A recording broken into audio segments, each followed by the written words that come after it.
nangu wax parce que c'était pas évident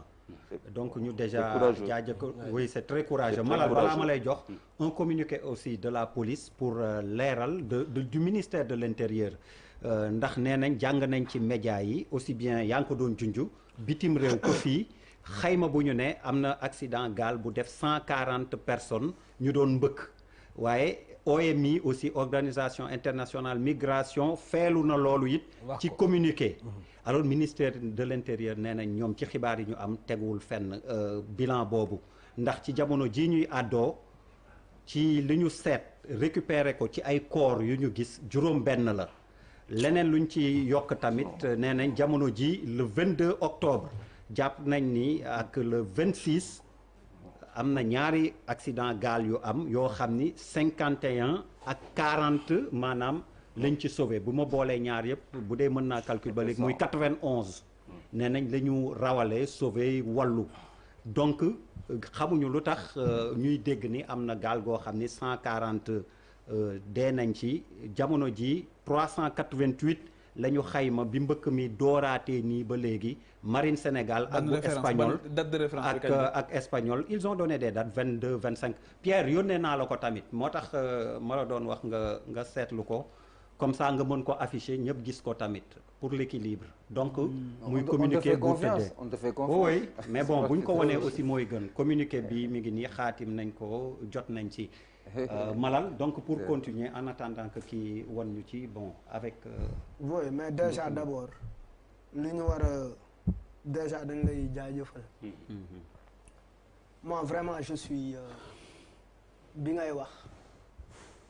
am na lu bëri lu ma yëg loolu parce que man sama koñ am na ay boy yu jaay seeni fas pour dem ñii 300 000 lañ jaayee seeni fas am na ñi nga xamante ne dañ dajale ay 200 000 400 000 et je ne pense pas que yow fii tey nga toog ñun war nañu jéem a def sa procès parce que da nga leeral lépp da nga ne yow mool nga da nga gis ay paawu mool yuy ñëw di la ñaan jën te buggoo am seen mujj nga ne kon lii amul jeexital mooy donc nekk mool ça ne fait pas rêver dans ce pays dëgg la lan moo ko waral mooy boo leen di nappi da ngeen di gis ay gaal ngeen di def ay 15 jours boo leen ñibbisee 20 000 ngeen di am ak géej ni mu mel li ko waral mooy une mauvaise politique de pêche moo fi am sax mooy dañu jaay géej gi jaay licence de pêche yi jaay nangam ak nangam et vous faites partie des jeunes qui ont choisi de se radicaliser c'est une forme de radicalisation parce que mooy damay jël gaal damay dem parce que waykat yu bëri way nañ ko fi oui loolu ñun ñoo ko xam ñun ñi dem Espagne ñun ñi dem France ñun ñi dem Allemagne pour xam ni effectivement ñooñu ni ñuy dundee gënul ñun ni ñuy dundee mais loolu xel moo koy comprendre dañu nekk ci société boo xamante ne perception sociale bi dafa rëy yow de xanaa xooloo say nawle xanaa xooloo diw tabaxal na yaayam kër xanaa xooloo diw keroog bi may ngénte yónnee na yaayam 800 000 mu jënd ci ay takkaay teral ay ganam c'est comme ça que notre société pense yéen vous voulez partir da ngeen bëgg a tekki c'est-à-dire mooy détaché vous voulez vous détacher de la pauvreté da ngeen a bëgg a yeeweeku ci ñàkk moo tax ngeen bëgg a dem loolu c'est très important et avant de partir aussi il faut que nit ñi ñu retenir que doo leen ay yaafuus parce que da ngeen am na loo leen jéem fii ci réew mi mais votre rêve a été brisé mais quand un communiqué essaie de donner le contraire de woy du 140 personnes non 6 personnes lañ for am na ñi nga xamante ne requins yi lekk nañ leen bañ jeex tàkk am na ñi nga xamante ne Mauritanie la ñuy teerije am na ñi nga xamante ne yeneen i géej la ñuy yeneen i tefes la ñuy teerije du Dakar donc en fait ce n'est pas la réponse appropriée li war mooy il faut que ceux qui nous gouvernent arrêtent de nous mentir parce qu'ils nous mentent à tout bout de champ dañu mën a fen ñi ñuy jiite dañu mën a fen parce que il faut relier ces jeunes-là à Mbour qui décident d'aller braquer. Est-ce que tu sais que fan lañ jëm bu ñu continuer di corser yoonu géej gi administration française di corser yoonu accès au visa ce qui va se passer ça va être une radicalisation intérieure avec nit ñi dañuy jël arme nit ñi dañuy jël goon parce que ça se passe dans certains quartiers nit ñi dañuy jël goon il faut que nit ñi comprendre ampleur wala nit yoot ministre wala doomu député wala doomu politicien rey ko parce que c'est eux qui ont promis à cette jeunesse ñoom ñoo taxaw nañu écoute dinañu soppi on n'a jamais dit au peuple changeons ensemble le pays dañuy jaay ay nit nañu diw c'est l'homme de la situation alors qu'un pays on le construit ensemble un pays on le construit avec sa jeunesse un pays on dit à la jeunesse il faut mettre la main à la pâte on ne s'érige pas en messie on ne s'érige pas en quelqu'un boo xamante ne mooy régler lépp parce que quand même lii mu ngi bëgg a jéggi dayoo keroog dégg naa effectivement kenn di wax ni les jeunes devraient rester et aller ñu xeexandoo place de l'obélisque mais c'est loolu par A ou B loolu mooy mujj am et demain si les jeunes prennent les armes bu mu bett kenn parce que c'est les gens vont vers ça c'est vers ça qu'on va aller Pape Djibril yow Malal dafa mel ni tënk na mbir mi nee na yaakaar la ñuy amatul moo tax ñuy naka la ñuy dekkile yaakaar waaw di ko masawu déjà di effectivement li Malal wax bi muy wax moom wax dëgg fa yàlla ñun ñëpp dañoo jàmbaare rek dëgg góorgóorlu quoi pour tenir parce que témoignage bi mu def lu am solo waaye nag li ma gën a tiital ci Sénégal bokk na ci léegi ku wax ñu ne da nga populiste wala ñu ne la démagogue nga wala ñu ne non tu mets trop d'émotion surtout les tenants du pouvoir soo waxee rek ñu ne non réew mi nit ñi dañuy def mais bu fekkee populisme mooy bëgg sa réew bëgg sa askan ak xeexal sa réew ak xeexal sa askan kon populisme baax na bu fekkee démagogie comme li ñuy wax ñoom niñ koy firee mooy nga am yéene bu rëy ci sa réew jàpp ne war naa mën a egg foofu réew yu baax yi egg loolu tamit kon baax na émotion tamit man je leur dis souvent may leen moi je préfère être comme ça très humaniste que may sadique parce que yéen je pense que loolu ngeen ñu bëgg a def loo mooy que léegi daal bu leen dara yëngalati lu mën di xew rek baax na parce que encore une fois ay centaines de nit actuellement ñoom ñoo nekk ci géej gi réew mi mel ni dara xewu fi ay centaines de personnes ñoo nekk ci géej gi réew mi mel ni dara xewu fi te témoignage am bii mu def doy na sëkk te dama la ciy féliciter ci choix bi doy na sëkk. merci discours yu ñu mën a tenir yëpp te leneen te image yi mu joxe dafa am solo ndax nee na keroog gis na ci benn télé ku ñëw def costume cravate di leen waxal ñoom te la muy wax wuute loolu ak li ñuy dund jàmbaar loolu moo am ci pêche bi loolu moo am ci élevage loolu moo am ci agriculture loolu moo am ci artisanat bi loolu moo am fépp c'est-à-dire que dafa am ñoo xamante ni dañoo bëgg ne dañuy dimbali nit ñi te xamuñu la ñuy dund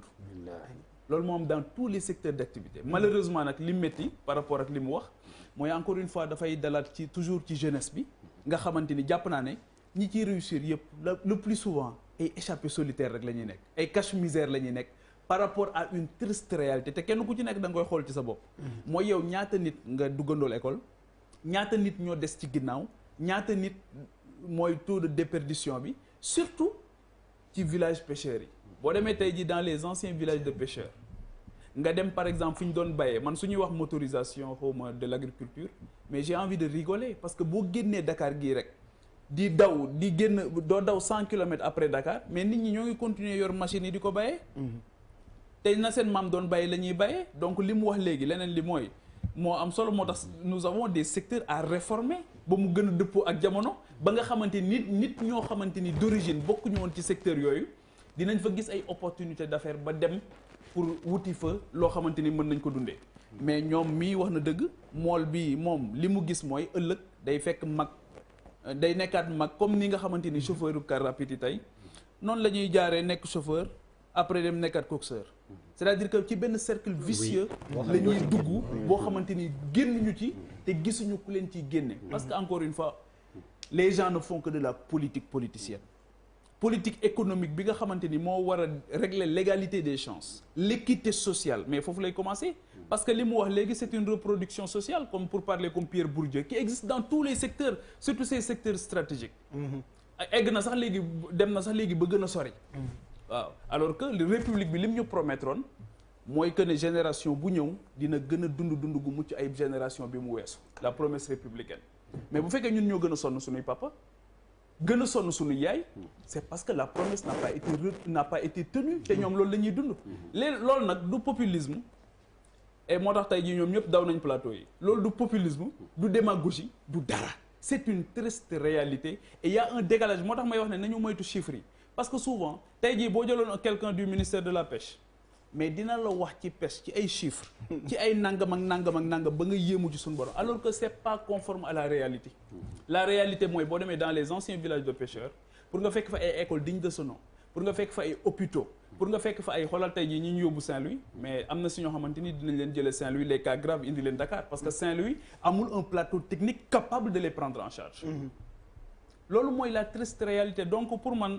soyons beaucoup plus humbles ñu xool nan la ñuy régler définitivement sunu problème yi leneen li nga xamante ni coronavirus bi daf ko indi aussi te pour man mu exacerber ce phénomène là mooy que booba ba tey état du Sénégal waxaguñu ñaata PME et PMI ñoom ñoo tëj waxuñu ñu ñaata nit ñoom ñoo ñàkk seen liggéey parce que phénomène bi ni mu juddoo nii bu métti bi mel dañ leen xabtal bi corona bi jeexee c'est parce que corona bi aussi dafa am ay conséquences désastreuses yoo xamante ni daf ko am donc ces gens là aujourd'hui attendent une réponse mais il leur faut une réponse léegi nag après Charles beaucoup plus tard je pense que xam nga li ñu naan mag dina toll foo xamante ni yërëm ko moo gën yedd ko mën nañu waxante à un moment donné parce que damay wax souvent ñu ne même notre ministre de la jeunesse tey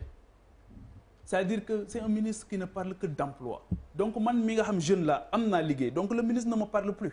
justement foofu la sensibilisation boobu sur la citoyenneté di amee solo foofu la taxawaay boobu ci encadrer nit ki mu jóg taxaw ba nga xamante dina xam rapport bi muy am ak réewam rapport bi muy am ak drapeau national am rapport bi muy am ak ce sentiment de redevabilité mais ça on ne trouve pas d'interlocuteur si la famille ne règle pas ce problème tu ne peux pas attendre ça de l'État donc nous avons un État démissionnaire jusque là ba nga xamante ni mënul nekk à la hauteur des enjeux c'est ça la triste réalité profitons du coronavirus pour un véritable plan pour développer ces secteurs-là pour permettre à ces jeunes-là de rester de travailler au Sénégal et am yëg ne ñoo ngi am ay chance ay opportunités parce que quête de sens là et quête de chance quête de sens parce que xamatoo fan nga jëm xamatoo kan nga mais les opportunités manquent en réalité nous connaissons tous des gens comme lui dans notre entourage qui veulent partir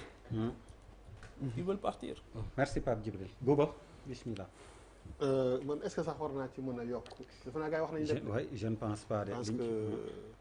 entre li Pape Djibril Cheikh Yérim Charles ak Malal wax ak li suñu gan gi wax tënk nañu lépp parce que loo fi wax rek da nga ko fiy waxaat je pense que man question bi may poser rek moom mooy ban genre jeunesse la ñu bëgg ci suñu dëkk yi parce que man su may xool moom mii dem xooluma rek aspect wuti lu mu am wala dimbale say waajur man je vois quelqu'un qui passe à côté de sa jeunesse man loolu lay njëkk a convoqué quoi parce que soo nekkee ndaw nii nga war a takk jabar bànneexu am doom yar leen nga def benn croix ci loolu yëpp c'est-à-dire que yaa ngi dem xamoo kañ ngay ñëw xamoo ndax di nga fa am kayit xamoo ndax di nga fa am te il est jeune c'est-à-dire que dafa am lu jeune dafa am lu mu laaj dund plaisir dund parce que su mooy dara gënul yées nga dund ba 50 ans te xamoo te foog nga ni yow commencé koo dund ndax da ngay daw rek di daw je pense que question bi ay état yooyu yëpp war a posé wu mooy que ban genre jeune la ñu war a construire ñun ba nga xam ne dina nekk ci benn état d'esprit boo xam ne dafay am yeneen priorité moom mooy que man dama nekk ndaw te dama war a dund parce que kii bu jëloon gaal gi dugg Espagne mu dem fa mais 15 ans lay def croix yaa ngi dem ci dëkk boo xam ne racisme ma nga fa du noir rek nga de tu es un Africain illettré jàngoo mooy que amuloo moyen de communiquer ak ñoom le temps nga koy jàng nga nekk c'est-à-dire que loolu ngay dund nga nekk ci loo xam ne xamoo ci dara nga ñu c'est-à-dire que qu'est-ce qu'on dit de moom dundam waxuma dund papa jeeg yaay ji quoi moo dundam boppam moi j'avais envie de lui poser une question quoi ne ko mais bëgg nga am benn soxna jullit nga ñaar ñett ñeent bëgg nga dund bëgg nga bànneexu daal fan nga ngay def loolu et je pense que lu mel ni bu amee foofu la ñu war a loolu la ñu war a interroger c'est-à-dire que parce que pour man nit ki soo ko préparé ci loolu ba pare di nga ko jox assez d'arguments sax pour que liggéey bu amul fii sax mu dem def parce que loolu moo lay mooy alibi bi nga xam ne moom ngay poser pour que mën a exister parce que nit ki aussi defe naa dignité Charles mi ngi ko doon wax dignité nit mooy que dafay fu muy njëkk a commencer moom mooy yow da nga bëgg aussi sa àddina mu am njëriñ nga bañ a dem ba am 70 ans ne qu'est-ce que j'ai fait de ma vie loolu je pense que ñun fi ñuy xalaatee foofu la war a nekk c'est-à-dire que dañu war a wax fa dëgg yàlla fexe am yenn type jeune boo xam ne dans sa tête déjà xam na ni lii moom mooy sama projet de vie parce que aussi on peut se sacrifier pour ses enfants sa mère et ses amis et tout ça loo bëgg mais aussi nit ki aussi da nga am pour dund donc te man pour man loolu la ñu war a convoquer te effectivement saa yu benn problème yu mel ni amee gars yi dem yow mel ni gouvernement yi ci plateau télé yi ne nekk ñu wax ci ku nekk wax ci kii après ñu jëlaat affaire bi tëj mais fekk parce que fi ñu war a xooluñu fa parce que pour man jeune buy xalaat ni dafa war a tukki saa yu yeewoo war nga ko proposer alternative boo xam ne du ko yóbbu mais war nga def ci xelam loo xam ne aussi dina ko dissuader mu bañ a dem mais loolu amu fi ñi ko fii def ñëpp ay ONG la ñu jógee à l'étranger ñëw fii nekk Almadi ñii nekk fële ñu naan dañuy def ay jéem a dissuader ak jeunes yi ñu dem ak yooyu mais te ñooñu xamuñu ñii lu ñuy dund donc pour man responsabilité état foofu lañ gën a engagé moom mooy que dañu war a taxaw ñu ne qu'est-ce qu'on doit faire ba nga xam ne suñu jeunes yi waxuma rek aspect xaalis bi mais ñu bëgg a toog seen dund bâtir une famille et nekk ay nit ay kilifa ëllëg je pense que loolu moo am solo parce que boo xoolee benn mool man j'aimerais bien poser question parce que boo jëlee exemple mooy que est-ce que am na mool boo xam ne fii lay jaayee am xaalis c'est-à-dire que dafa mel ni ñiy dugg ci affaire géej yëpp te am alal du bëri mooy ñiy exporter mooy que tu ne peux pas être un pêcheur au Sénégal génn si comme ni ñu ci war a génne xam nga loolu yërim parce que yaa ngi doon wax ni am na ay Sénégal yoo xam ne fii la ñu kiyee bu ñu tukkee dañuy dem wuti ay contrat ak affaire mais est-ce que on peut être benn pêcheur bu nekk biir Sénégal di ci tedd te kii loolu lay convoqué di ci tedd ba mën a yor sa famille te pour man loolu moom mooy wax ji quoi boo ko déggee da ngay xam ni loolu amu voilà da ngay xam ni loolu amu ci quoi te man pour man c'est ce minimum là du affaire rek ay ministre de la jeunesse wala ministre de l'emploi il faut que ñu am benn projet de société boo xam ne moom mooy tabax suñu ndaw yi quel que soit loo am sa poche ñun ñii ñëpp ñi ngi sant yàlla ku nekk di nga ci dawal auto taal climatiseur dawal man de dinaa ko def dawal ba si yàgg chaque jour sax muy jékki-jékki ne wax fa dëgg yàlla xaw ma dara waaye war naa sant yàlla parce que foo tourner yaa ngi gis noonu da ngay romb di man j'aime bien di dawal wala mooy dem fenn di observer nit yi mais da ngay gis coono gi nekk ci nit yi nga xam ne nit ñooñu à la limite li leen war a gindi ci loolu c'est pas rek ay ministre ak yooyu pour man weesu nañu loolu il faut que ñu am benn sénégalais boo xam ne comme ñoom malal ay le nouveau type de jeune parce que ñun suñu wàllu weesu na jeunes yi ñu am benn mentalité boo xam ne am nañ ay alternatives parce que aussi quand tu vois pour tëjal foofu rek quand tu vois benn dëkk bu mel ni Guinée élection yi semaine dernière ñu ngi ci doon wax ñu ne la y a 4 millions de Guinéens ici au Sénégal ils font quoi mais qu'est-ce que les Guinéens font au Sénégal exactement il faut moi j'aimerais bien qu'on se pose cette question là mais wax fa dëgg yàlla man gisuma Guinéens yu bëri yuy chômer du ñu dem non ñuy voyager non dama ne fii gisuma il faut qu'on se pose des questions non dama ne man gisuma Guinéens yu bëri yuy chômer dama gis que ni y a tout le temps quelque chose que nit di essayer donc xam nga li ma la bëgg a wax loolu aussi c'est une question qu'on doit se poser mais c'est que Guinéens li ñuy def Sénégalais bi nekk Sénégal waaw du ko bëgg a def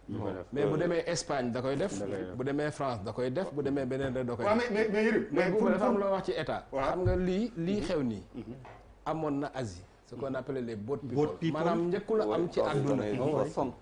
asiatique yi bi ñu demee ba dund loolu lan lañ def dañoo jël seen ndaw yi tàmbali par bay li tax Asie bari ceeb ñu bari xamuñu lu tax dañu gis ne ñii xiif ak bañ a lekk moo tax ñuy daw ñu def politique xam nga aménager seen terre yi nit ñi bay dund am xaalis bi bari ñu am ay industrie tey Asie ñoo gën a développé ci àdduna bi ñun africains yi nag ñun mënuñoo def loolu parce que réew mu mel ni Sénégal am 700 kilomètres de côte am soleil am suuf am ay ndaw c'est important li may wax nii parce que ñoom réew ñuy dem amul ndaw ndaw yoo xam ni feebaruñu le touche du bois fii sida bi mettiwul guddi maanaam lii rey jeunes yëpp bariwul fii boobu dégg nga am nañ soleil am nañ vallée de l'Andamé 5000 hectares chaque année ñu jël 500 milliards importé ko ceeb mënuñoo aménager loolu organiser jeunes yi parce que kuy dem bay dugg ci bateau di dee boo ko dokkee ci coopérative bayloo ko mu bay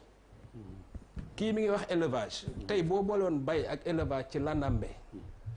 état bi jël 300 milliards képp kese donc waxuma 1400 milliards yi ñu dugal ci Covid bi de def ko foofu dans 2 ans ceeb ak yàpp dootul manqué Sénégal loolu mooy wax bi nu ñuy def ba loolu asiatique yi amoon sursaut d'orgueil parce que nation dafay am orgueil nation maanaam xeet askan dafa war a am orgueil dafa xam ne ñuy wax orgueil ci wolof mais dafa war a am orgueil national dafa war a rëy waa rëy am rëy gu nekk ci ñoom bañ jàkkaarloog tubaab bi ne leen lii am ngeen di dàq suñu doom yi dootul amati créer conditions yi parce que jeunes yi nekk Sénégal bëgg liggéey xajuñu ci li ñu war a liggéey ci réew mi xajuñu ci tey boo defee une bonne agriculture un bon élevage rek di nga absorber au minimum 2 millions de personnes. alors Yérim solidarité tamit je pense que baax na si et commencé nga ko tu as dit que di nga ko jox 600 000 man je ne le connais pas je viens de recevoir le message il s'appelle Abou Kane bergerie Galoya nee na dina ko jox aussi laadum comme nee na élevage la bëgg a def pour mu téye ko fii et bon il commence son truc donc nous le remercions c'est émission bee tax fi la ko jaarale voilà donc man maa ngi nii xaw ma ko j'ai reçu le message c'est ce qu'il dit donc après je vous mets je vous mets en rap alors on vient à Papis non Djibril on vient à Papis oui xam nga nag dama seetlu grand ji bi di nga koy fàtte des fois ci kanam non xam nga li tax xam nga li tax moom moo ubbi émission bi booy seet mais yow da nga bougé woon. xam naa dama bougé woon. exactement c'est lui qui a ouvert l'émission. parce que y avait le petit souci que tu réglais. Djibril comment Djibril Gamigué. c'est mon oncle. Papis à toi la parole.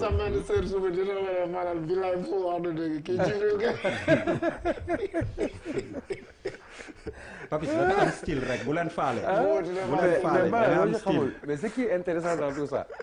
mais c'est que Bouba ak Charles ñoom ñoo may pousse pour naa ko. non Charles.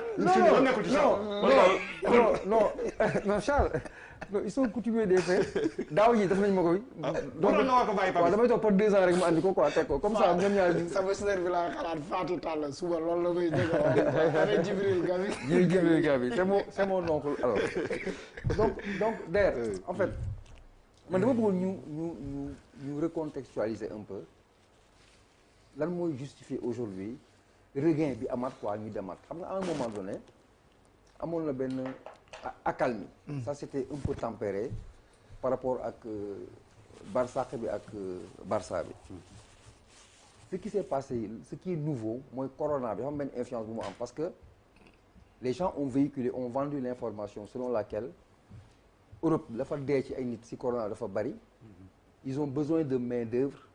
et que main d'œuvre boobu dañ koy accompagner ak papier. Il faut revenir sur les véritables raisons de ce phénomène loolu mooy justification bi. Ça veut dire qu'on leur propose maintenant des papiers sur la base du ravage bu Covid bi def moo tax mu amaat regain boobu amul benn explication y a que ça leneen li ñuy waxtaanee man je pense que approche bi dañ koy fausser toujours parce que nous sommes tous des Sénégalais et on ne parle pas ay pertes en vies humaines bu Amérique wala bu Australie wala bu Tanzanie on parle des pertes sénégalaises nous qui nous concerne mais il faut ñu waxante dëgg ci biir tu pars pour faire plaisir à ton parent yow da ngay dem pour def plaisir ak sa parent est-ce que sa parent li ëpp solo pour moom nekk yow nga dund moo ko gënal dërëm bi ñu koy jox seen waajur est-ce que li lay gis ngay dund gënalu ko nga koy jox 1 milliard par jour c'est une question qu'il faut se poser. Oui. Mais le parent est le premier sponsor du voyage. bàyyi ma terminer. Je suis de tout cœur avec ñoom. Je compatis. Et à l'instant où je te parle, et c'est pas bu muy wax sànq ay illettrés, il y a des étudiants Il y a un étudiant qui mu dëkk fii Cambérène en droit il est décédé Espagne da doon dem géej. Étudiant en droit. Université fii da doon dem Espagne bokkul ak ñi groupe mais il est décédé ñu ngi ko doon saraxal tey. Étudiant il n'est pas analphabète donc il faut pas que ñu circonscrire ko si ay profil wala ay je ne sais quoi man damay ñëwaat toujours sur la même cohérence bañ ko njëkkee def fii c'était Khalifa à l'époque bu ñu def fii jàkkaarloo j'avais dit je considère que lii c'est un suicide pour moi suicide la et aujourd'hui je réitère mes propos c'est un suicide amul dara luy justifier vie humaine amul lu am valeur lu am importance ba ngay jaay sa bakkan pour benn truc matériel pour moi c'est abject c'est même pas bon et je suis dans la même situation que tout le monde parce que am ay neveu am ay c'est des menaces qui pèsent sur moi à l'image de tous les Sénégalais nous sommes tous dans le même cas mais wax dëgg moom mooy déjà leur dire que ils n'ont pas le droit de le faire benn et deuxièmement amuñu droit bi et c'est pas une raison de le faire il n'y a pas de raison ils n'ont pas le droit de le faire il n'y a pas de raison de le faire parce que tu es pauvre en partant bi ngay booy jël sa sac di dem si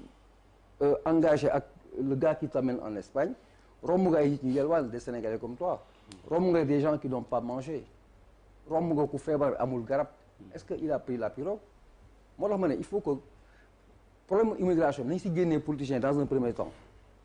ñun suñu biir qu'on se regarde parce que ce pays-là n'appartient pas aux politiciens ces enfants ne sont pas les enfants des politiciens ce sont nos enfants nos neveux il y a des questions dans ce pays il faut qu'on en parle ñun qu'on se regarde comme ça qu'on dise la vérité d'abord il faut leur dire la vérité d'abord ensuite nga ut ay solutions pour régler ko man foofu laa d'accord mais bu ñu nee nga tëb non parce que amuma liggéey je suis désolé c'est comme si quand tu dis dama dem sàcc parce que amuma liggéey est-ce que parce que amoo liggéey wala amuloo dërëm wala nga xiif est-ce que ça te donne le droit nga dem sàcc nous sommes dans une humanité nous sommes dans une société de mais laisse-moi terminer d'abord d'accord ak yow parce que là tu deviens l'avocat du diable quoi c'est possible hein si comme tu l'as toujours dit non fii je suis désolé mais laisse-moi me terminer au moins vas-y. Est-ce que j'ai pas le droit d'être l'avocat du diable si je veux il y a pas de circonscription à être l'avocat du diable ou de l'humain laisse-moi bàyyi ma surfer dama ne nañu waxal que dëgg ñun suñu biir ba pare dooga ut solution li ñuy def lii du justification parce que lépp loo jàmbat sa morom bu nekk à côté de toi il a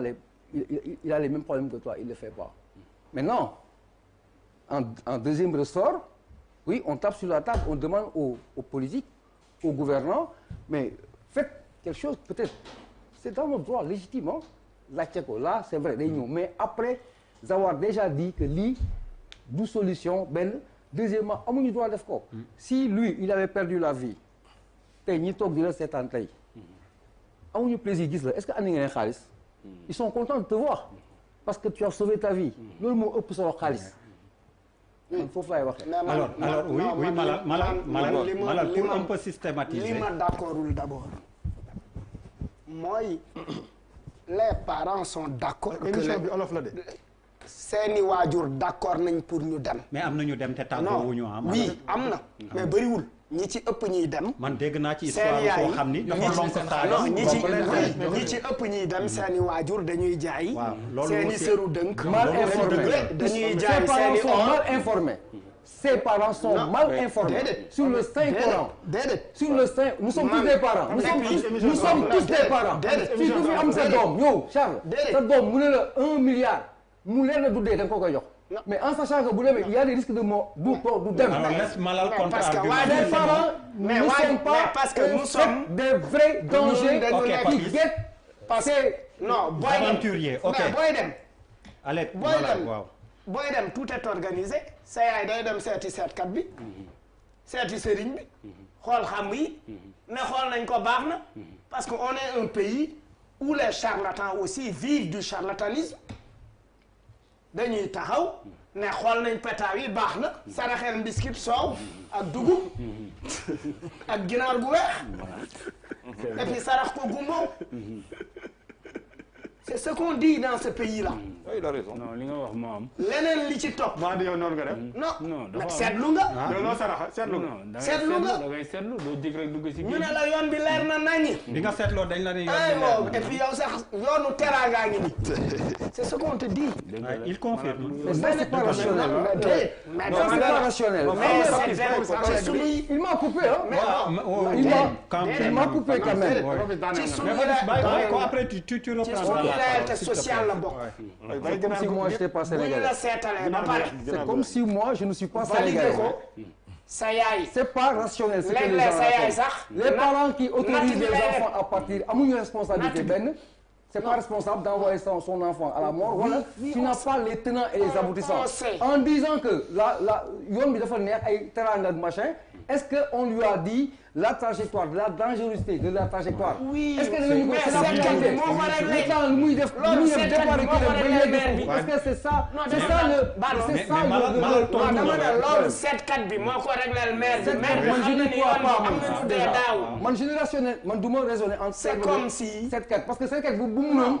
day seetal boppam. mais en tout cas je sais pas seetkatu Sénégal moom. non seen refrain bi gën a kii mooy que gis naa yoon. non mais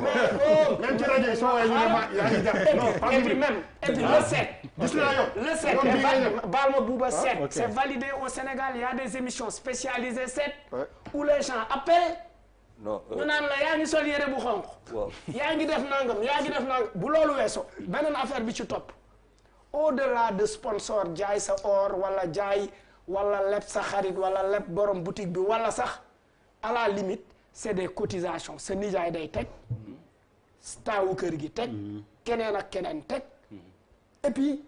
fi nga xawee juum mooy booy yi dem c'est pas du ay boy yu amul liggéey c'est des gosses qui ont commencé quelque chose d'abord